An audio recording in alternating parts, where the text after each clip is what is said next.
Okay, this will be our before and after. This flooring, I don't know, it's probably been down 20 years. It's seen better days, so we're going to give it a little bit of an upgrade. So here's the before. Walk down the hallway. I'm going to also replace the bathroom linoleum. And we're going to come in here and redo the kitchen also, because it's in rough shape. Got a lot of bad spots in it here. So we'll see how it looks when we're done. Hopefully it'll look a whole lot better. Spruce up this rental house just a little bit more. Whoops. All right, so there's our before. Let's check out the after. Okay, you saw the before footage, and now here's the after. I think you find it looks a whole lot better. Nice new floor all the way down the hallway into the bathroom. Got nice clean edges all around. Take us back through like we did before. Step into the kitchen. See how nice that looks. Got rid of that old vinyl flooring that's been down there for years. It was torn up, made a mess. A few things I wanted to point out is, look, you know, when you get to do a job like this, you want to be mindful. Make sure you have good, see how the flooring is up underneath the baseboard, nice and clean all around the edges here. There's no gaps. If someone's doing this for you, you want to watch for this. Make sure your job looks like this when it's done. Don't see any gaps around it. I do have a little gap here because I didn't pull this baseboard, and so I need to come back with some shoe mold to trim that up. But I pulled the baseboard in here, you can see it, and then I put it back down. You see what, it has a nice tight fit where I pulled that baseboard, so that can make a difference. And now I'm going to show you some footage of how I got to this point. So watch and stay tuned. Because you see we ripped up all the old flooring. Got that done. And I've got the vinyl flooring pulled up out of the bathroom. And I'm just now prepping the bathroom, getting it ready. I'm going to start with the bathroom first, then hallway, and work my way out to the living room. You see I pulled the baseboard off so we get a nice clean look. Got here, I've already undercut with my oscillating tool. If you're going to do this flooring, these oscillating tools are a must.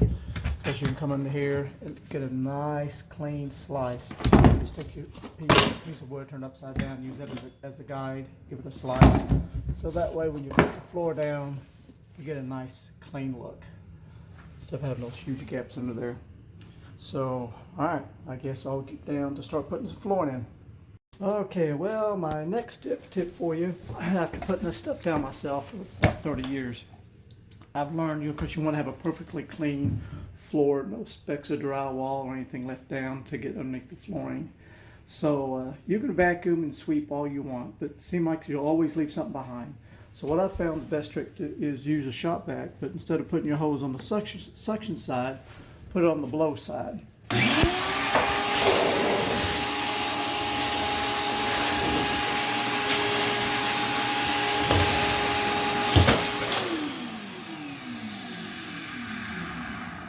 So by doing that, you'll blow all the little crumbs and stuff off the floor. It does a whole lot better job, it seems like, than vacuuming. That seems like it never works. So now they've got all the floors perfectly clean, no specks around, I'll start laying down some laminate floor. Not laminate, these are vinyl planking. That's what I'm putting down, vinyl planking. All right, update reports coming along pretty good. Got the bathroom done just about. Got the hallway. The hallway is always a pain getting in these doorways, making everything nice and neat where there's no gaps. See, you don't see any gaps. Looks good. All around those door jambs. So save that little part for last. That's always a burger, getting those in there. And you see I'm working my way into the living room. Get that knocked out. Then I'm gonna start on the kitchen. Get that done, and this place will look mighty different. Okay, I want to try to demonstrate to you how easy this stuff is to cut. So I got my little place to put in right here. All I gotta do is I just marked it with my pen and put my speed square on it, And take a razor blade, give it a good scribe. I'm trying to do this with one hand. Let's see how this works. I usually take both hands and just slap it across my knee, snaps it real quick. So I'm gonna do it a little bit different. So then I gotta hold the camera, see if my knee pad will do it. There it goes. Easy peasy. I gotta get the right piece. There you go. Let's get it turned around here and get it put in place. It's just like a little jigsaw puzzle, just slide it in place. And I'll give it a few taps with my little plastic block here. And then of course also was going to point out is getting some good knee pads. Man, these things are a lifesaver. They're not cheap, but boy, they sure have saved the day. Because doing this kind of work is sure hard on my 56-year-old knees. For sure. Another quick tip is randomness on your joints and on your boards. You see I got them started out here. So there's a short one, there's a long one, there's a real short one, there's a real long one. So they bounce back and forth. So when you look across the floor, it's got a random pattern to it. Sometimes you'll notice if you look at a floor that someone's put down and they haven't paid attention, they'll make a run, come back, make a run, and every other run, you'll notice like this board will line up with this board. Then it'll line up with it. It just keeps repeating all the way across the floor. They have the joints end up lining up, and that just doesn't look so good. So keep that in mind. Keep your joints at a random pattern. Okay, it's the next night. Another update. You see, I got the living room about all finished. Hallway and all that. I just like one little strip going down through here. So I've started on the kitchen now. Try to get most of it done tonight. Pulled the baseboards and get a little bit better look in here. One good little tip is because as you lay these down, you have to tap them a little bit sometimes. And as you do, the floor can start to shift on you. If it shifts on you, gets cattywampus, and that gives you trouble because you got to keep this edge perfectly straight as you're going down. But one little trick is to shoot you some screws. These little screws here I'll put down here. So as I'm tapping on this floor, it's not moving. It keeps it still. You know, I got several screws through there. So if I put the camera on that floor, it's not going anywhere. I had some scrap pieces left over, and this stuff's expensive. I hate to waste anything. You see, I took my scraps. I put them right here because it's going to be underneath the stove. It'll never be seen anyway. So that's a good tip too. Get rid of your scraps under places like that, like the refrigerator and the stove. You can lay them in there. All right, I'm gonna get back to it. All right, the kitchen is almost whooped. Got this last little spot to do. I'll show you here. Table saw really comes in handy for these long rips. Just give you an example. So I got my piece just like this, a long narrow piece, but I didn't want to pull off that trim and have to nail it all back on there and mess up the paint and everything. So I took my reciprocating tool and undercut it right here, and then I just took this little piece that I ripped on the table saw, and I started right there underneath and just started tapping it through. It takes some patience, but you just put your little tool here and take your hammer and just give it some left taps. I just got about an inch to go. Once I get that finished, I'm gonna come up and do the same thing with this. Same way, I'm gonna start back here, start tapping, bring it down here, let it lock in, and about one more piece, and I'll have this room finished up. Another little tip is using this threshold, this little piece of metal. Turned out really nice where I had the two floors meet because it's really flat. You're not going to trip on it. And of course, same weight in the bedrooms and the bathroom.